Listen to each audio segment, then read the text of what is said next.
Now when it rains, it's possible that the amount of rainfall that we were receiving through the year is falling down in just 2 days. And that's happening across Europe now. Spain is flooded. Florida had the hurricane a few months ago. A few months before that, Vietnam and China were hit by hurricanes. And what is happening is, it's not that we will not receive water or the cities are going dry. We're receiving rainfall, but we don't have systems to capture that water, or the city flooding is happening because our infrastructure is not up to it. So again, there is a lot of rethinking on how city should manage this. So here I am trying to again share what China is doing. They call them the sponge cities. Sponge as in the material that we use to wipe, sponge. So they're calling the city as a sponge, which means where you sort of re-architect how a city is done to make sure that excess water is sort of stored in systems that are inbuilt into the design of the city.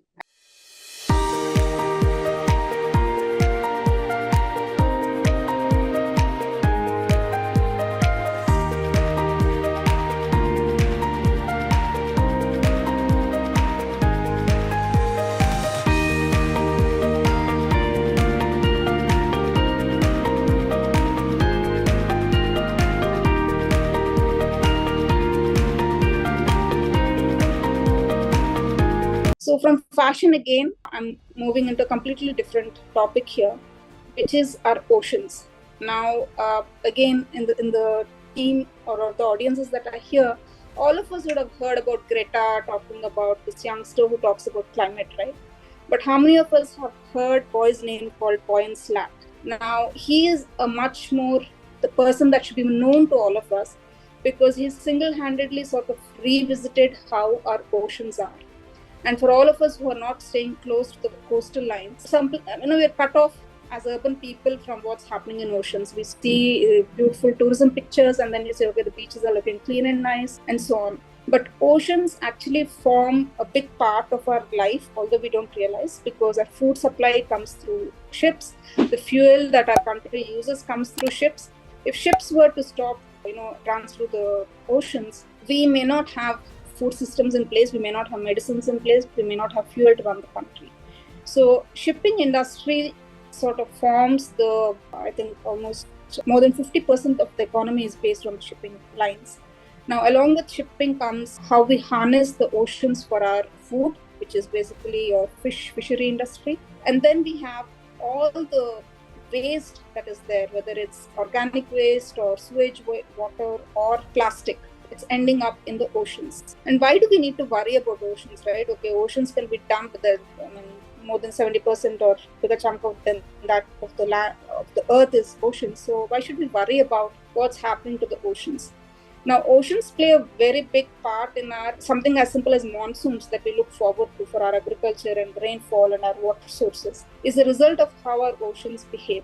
And oceans are getting acidified because of climate change, which means that our water cycles and the rain cycles, everything is getting disrupted. And as a part of all of that, the amount of plastic that is getting dumped into the ocean means that the life in oceans is getting affected. And why do we need to worry about that? Because a big source of our protein food is fisheries industry, no doubt. But also it means that these plastics are reaching our food chains continuously. So oceans need to be cleaned up first with the existing plastic that is there, and then also stop all the sewage and the dirt that is hitting the oceans, right? So this boy called Boyan Slat, no longer a boy, but when he started, he was hardly 17 or so. He started a startup called the Ocean Cleanup. And what they do is they mechanize and they send out these big sea trawlers to collect the plastic and then bring it back and recycle it. So they call it the largest cleanup in history. And he's been very successful in sort of cleaning up where he comes from. I think it's Netherlands. So that's something that's happening on the ocean side of things when it comes to climate change and the amount of plastic that they're dumping in. Other than that, in the oceans, we have a lot of life. And reefs are something that are like forests on the land. Reefs are in the ocean, sort of protecting the ecosystems there. And reefs are getting bleached because of the acidification in oceans.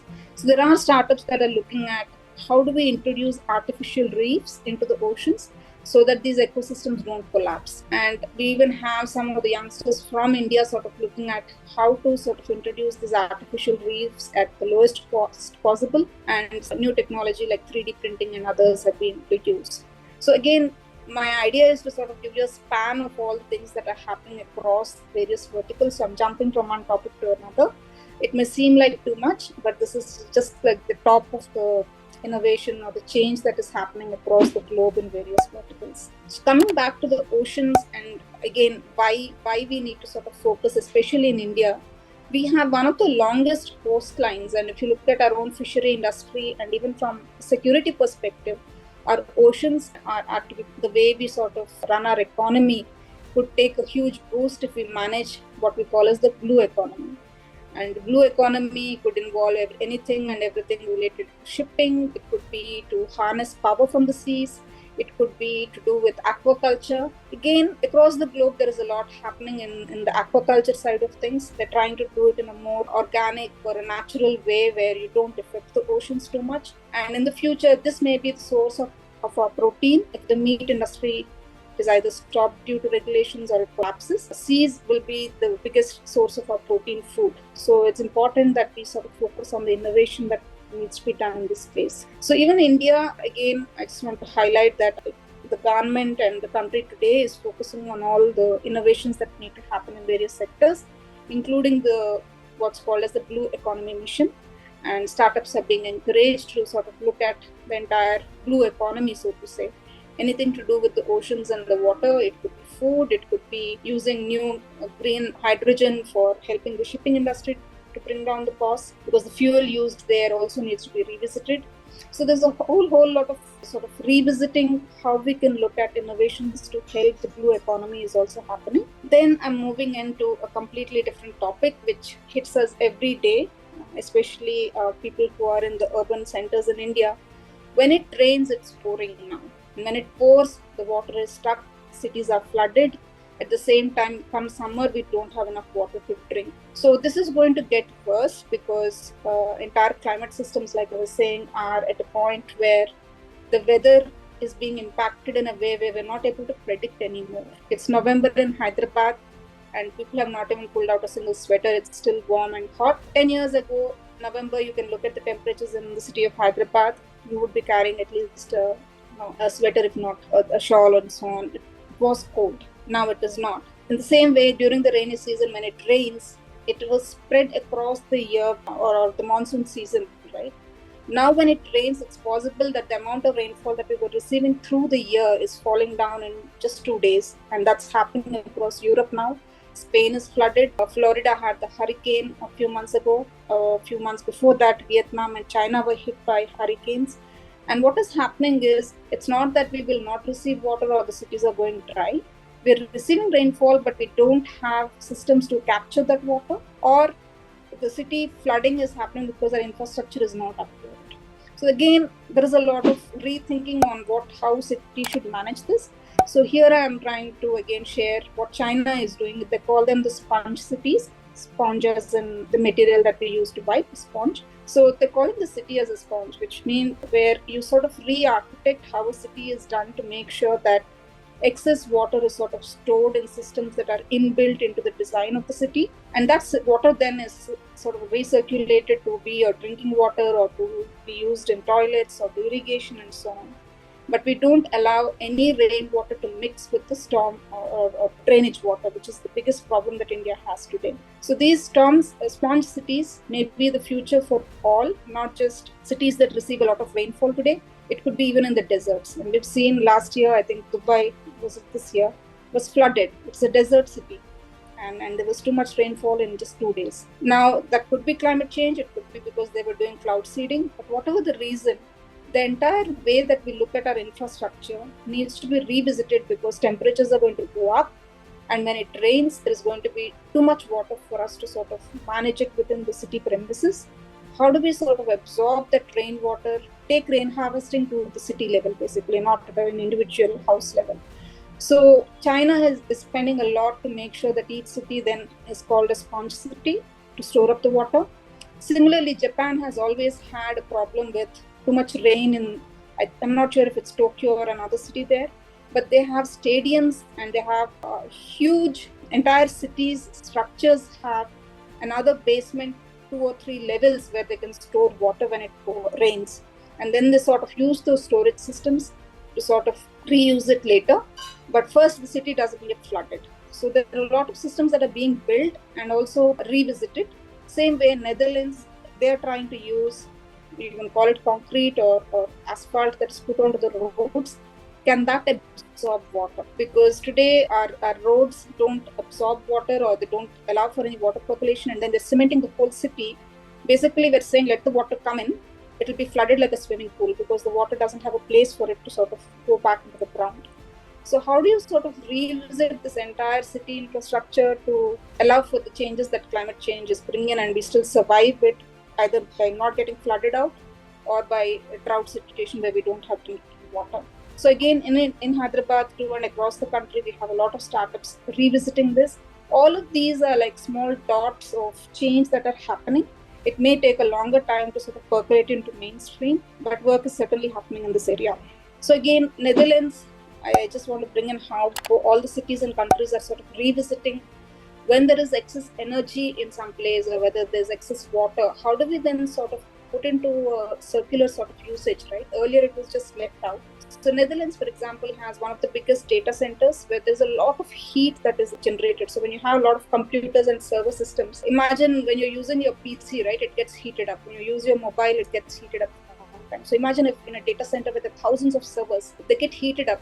That excess heat is usually cooled down with a lot of water to make the systems cooler.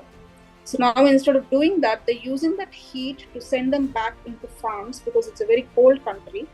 And they're using that to grow agriculture in these greenhouses where this heat is then trapped. And even in the peak of the winter where everything is frozen, then that sort of helps the farms. And that is basically reusing waste from one place to sort of put it to better use where it's needed. So again, a lot of heat, especially in the colder countries, they're trying to see, it is a very expensive proposition. Can they heat their houses with the excess heat that is being generated by these computers and data centers? Can it be put to use in greenhouses? So again, a lot of this that I'm trying to bring to your notice is more of how we need to revisit our systems with this lens in hand that things are changing fast. The temperatures will change, the rainfall will change, excess heat will be there, or our oceans are getting acidified, our food sources are getting corrupted. All of these systems sort of need to be seen with the view of how do we cut down on carbon emissions.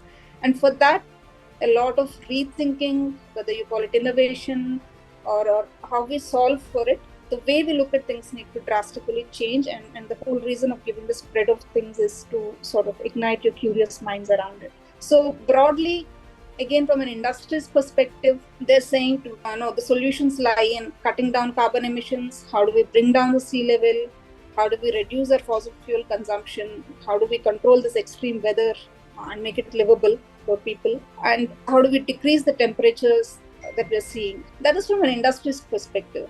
But from a smaller scale of industry, the focus is going to be on how do we build a circular economy where, like as we're sharing in a small way, one industry's output will become an input for another industry, and they need to be in geographical proximity. You can't say, again, I'll ship this another 1,000 kilometers to another place. How do we sort of build this economy where it sort of, there is no waste basically? Something that's coming out from one place becomes an input for another. And all these sort of need to be knit together into a place where it's readily usable. And I think the direction of what we're calling today as the green economy or the blue economy, which is what, again, globally, instead of saying just the job market, they're saying the green economy and the blue economy will explode, where we sort of need to sort of bring in the circular economy as a bridge so we can save ourselves. This question is from Rujula Batwar.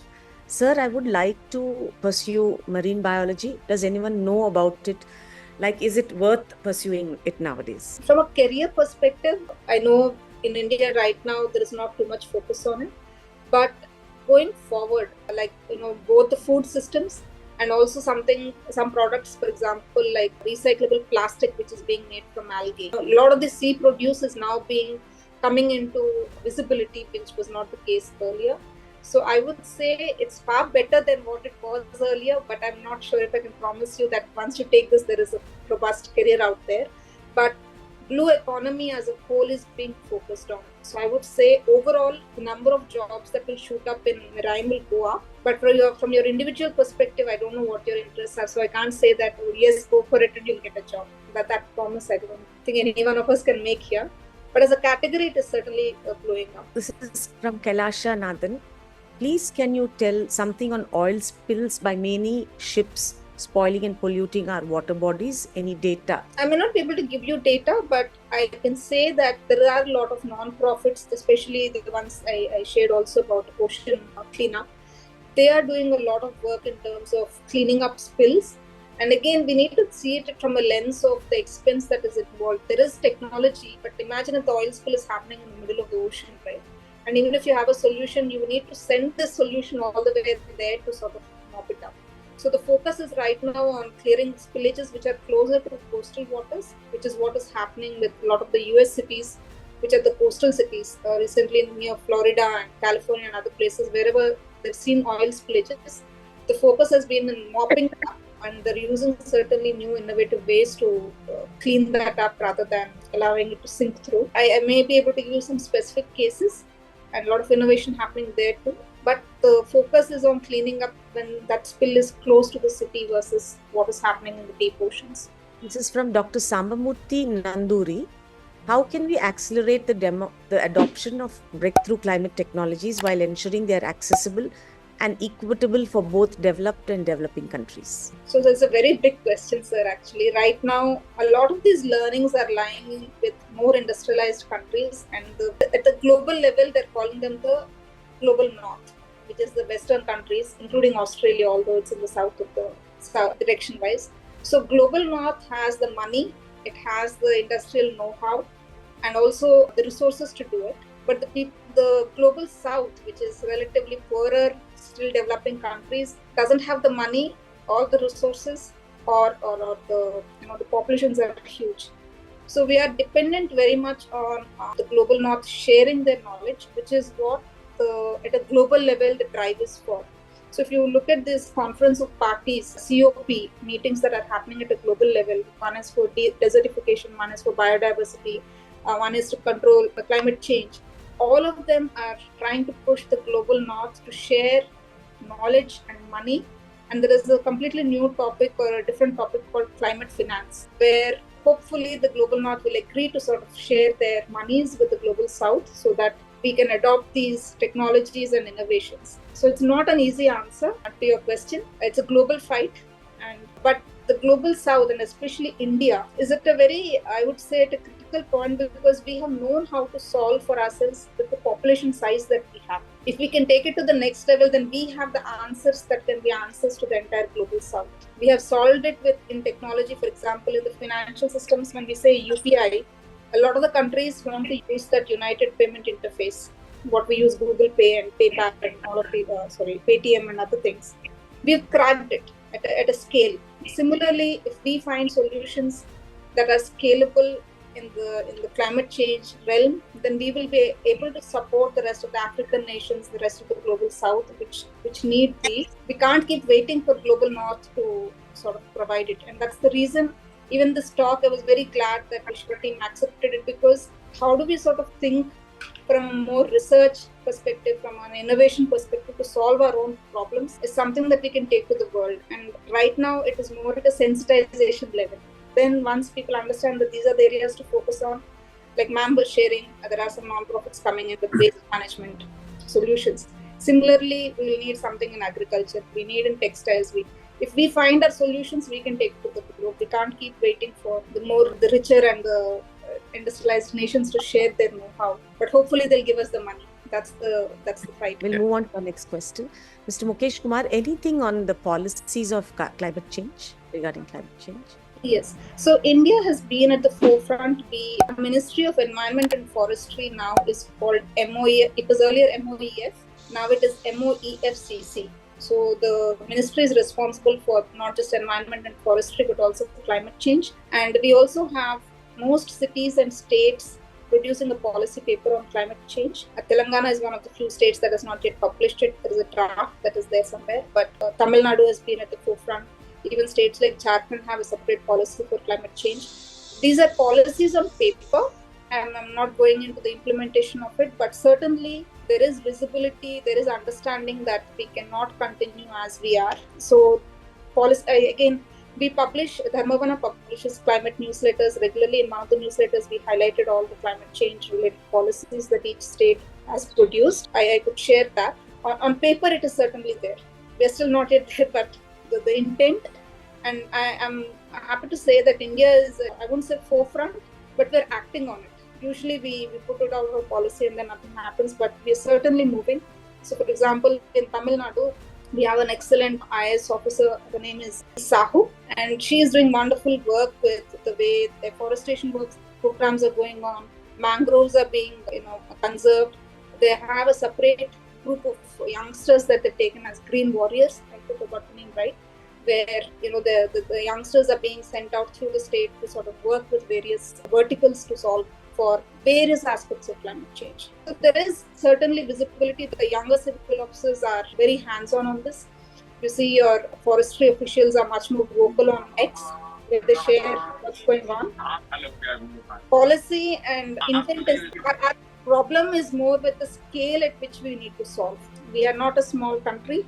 We're not a large country with a small population. 1 in 6 people in the world are in India. So issues are very different, and things that can solve at scale. And that's the reason I'm saying if we are able to crack it, we will be able to solve for the whole world. Solar park ने राजस्थान के में biodiversity पर बुरा प्रभाव है और इस area का तापमान से 3 डिग्री बढ़ा दिया है. इस पर कोई जवाब दीजिए. So, the non-profit that I work with works in both conservation and climate change, and this is the biggest challenge. When you're trying to find solutions for building climate resilience, your conservation may be affected. And one example is what this gentleman has brought to our notice, which is you have huge solar power parks, then you're actually disturbing the life that is there.